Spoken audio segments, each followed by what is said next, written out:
ایک نوجوان لڑکا حضور کی بارگاہ میں حاضر ہوتا ہے، عرض کرتا ہے یا رسول اللہ صلی اللہ علیہ وسلم کھجوروں کا میرا ایک باغ ہے اور میں چاہتا ہوں کہ وہاں اس باغ کے ارد گرد ایک دیوار بناؤں، لیکن یا رسول اللہ صلی اللہ علیہ وسلم میرا ایک پڑوسی ہے، ہمسایہ ہے، اس کا درخت درمیان میں آ گیا ہے، اگر میں وہ دیوار بناتا ہوں تو اس کا درخت دیوار کے اندر آتا ہے اور دیوار ٹیڑھی ہو جائے گی، یا رسول اللہ صلی اللہ علیہ وسلم میں نے اس سے کہا ہے یہ درخت مجھے بیچ دو، وہ بیچتا بھی نہیں، میں نے پہلے کہا مجھے دے دو، اس نے کہا نہیں دوں گا، میں نے کہا بیچ دو، وہ بیچنے کے لیے بھی تیار نہیں ہے، یا رسول اللہ صلی اللہ علیہ وسلم میری مدد فرمائیے۔ اب وہ یتیم تھا، حضور کی بارگاہ میں حاضر ہوا، نبی کریم صلی اللہ علیہ وآلہ وسلم نے فرمایا اس پڑوسی کو بلاؤ، حضور کی بارگاہ میں حاضر ہوا، حضور نے فرمایا یہ درخت دے دو اس کو، اس نے کہا میں نہیں دیتا یا رسول اللہ صلی اللہ علیہ وسلم، وہ غصے میں تھا، بہت ناراض تھا کہ اس بچے نے حضور کی بارگاہ میں شکایت کیوں کر دی، حضور نے ارشاد فرمایا اس کی رقم لے لو، پیسے لے لو، یہ درخت بیچ دو، اس نے کہا میں بیچتا بھی نہیں ویسے بھی نہیں دیتا، حضور اکرم صلی اللہ علیہ وآلہ وسلم نے ارشاد فرمایا، مسند امام احمد بن حنبل کی روایت ہے، میرے آقا صلی اللہ علیہ وآلہ وسلم نے ارشاد فرمایا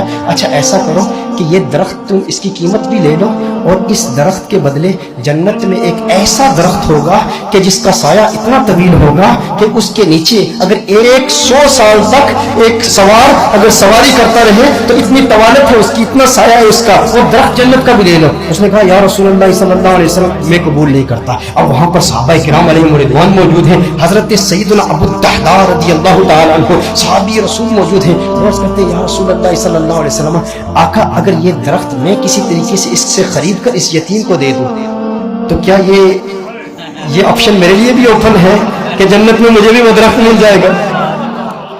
اگر یہ درخت اس کے پڑوسی سے میں خرید کر اس یتیم کو دے دوں، میں کہتا ہوں یتیم سے میرے آقا صلی اللہ علیہ وسلم کو کس قدر پیار ہے، میرے آقا صلی اللہ علیہ وسلم سے عرض کرتا ہے کہ اگر یہ کسی طریقہ سے خرید لوں، خرید کر میں اس یتیم کو دے دوں تو کیا یہ آپشن میرے لیے بھی اوپن ہے؟ نبی کریم صلی اللہ علیہ وسلم نے ارشاد فرمایا ہاں تیرے لیے بھی ہے۔ حضرت ابو الدحداء رضی اللہ تعالی عنہ فوراً اس شخص کے پاس جاتے ہیں، آپ فرماتے ہیں تو مجھے جانتا ہے؟ کہا جانتا ہوں، تو وہی ہے نا جس کے باغ میں 600 کھجور کے بڑے بڑے درخت ہیں، تیرا باغ اتنا مشہور ہے کہ مدینہ منورہ کے بڑے بڑے تاجر تیرے باغ کی کھجوریں کھانے کے انتظار میں رہتے ہیں، اور اس باغ کے اندر پھر اتنا بڑا محل تعمیر کیا ہوا ہے، میٹھے پانی کا کنواں ہے، تو اتنا مشہور بندہ ہے، تیرے باغ کے چرچے تو پورے مدینے میں ہیں، پورے شہر میں ہر بندہ تجھے جانتا ہے۔ اس نے کہا کہ دیکھو کہ اگر تیرے اس ایک درخت کے عوض میں تمہیں اپنے 600 کھجور کے درختوں کا باغ دے دوں تو یہ سودا قبول ہے؟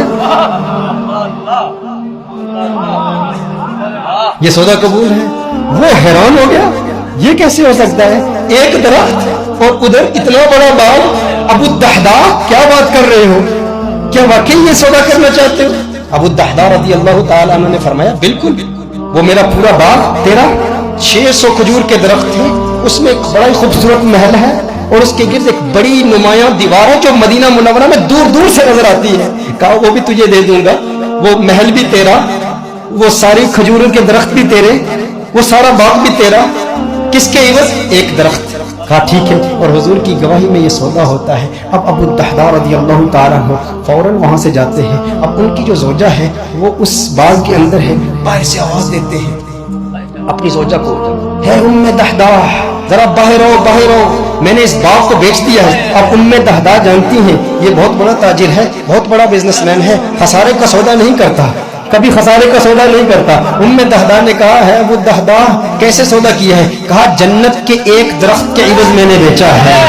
اب دیکھو میرے دوستوں، اب دیکھو ام دحداء وہ نیک بخت خاتون، وہ خوش قسمت خاتون، اس کی عظمتوں کو سلام۔ آج آپ سوچیں کہ اگر آپ کی بیوی ہوتی اور آپ اپنے گھر جاتے اور اپنی بیوی سے کہتے ارے سنتی ہو باہر آ جاؤ باہر آ جاؤ، گھر سے باہر نکلو، یہ گھر اللہ کی راہ میں دے دیا ہے، وہ کہتی ارے ابھی تو یہ نیا ٹی وی رکھا ہے، ابھی کچھ زیورات رکھے ہیں، زیورات تو نکالنے دو، ارے نادان انسان تو نے کیا کیا، گھر ہی اللہ کی راہ میں دے دیا۔ ابو الدحداء رضی اللہ تعالیٰ عنہ نے باہر سے آواز دی، کہا ایک جنت کے درخت کے عوض۔ ام دحداء نے یہ بات سنی، کہا تم نے بڑے منافع کا سودا کیا ہے، بہت منافع کا سودا کیا ہے۔ ام دحداء فوراً اپنے بچوں کو پکڑ کے اس گھر سے باہر نکلتی ہے، باغ سے باہر نکلتی ہے۔ اب ننھے بچوں کے ہاتھ میں کچھ کھجوریں بھی ہیں، کھجوریں ان کے ہاتھ سے نکال کے کہتی ہے اب یہ کھجوریں ہماری نہیں ہیں، میں نہیں چاہتی کہ ایک کھجور اللہ کے راہ میں دیے گئے مال سے میں اپنے جیب میں رکھ لوں، تو لے لے، کہیں اس کی وجہ سے جنت کے درخت میں ہمیں خسارہ نہ ہو، کہیں جنت کے درخت سے محروم نہ ہو جائے۔ ساری کھجوریں لے کر باغ کے اندر رکھ جاتی ہے۔ کہا کہ اس کا ایک ننھا بیٹا تھا، اس کے منہ میں ایک کھجور تھی،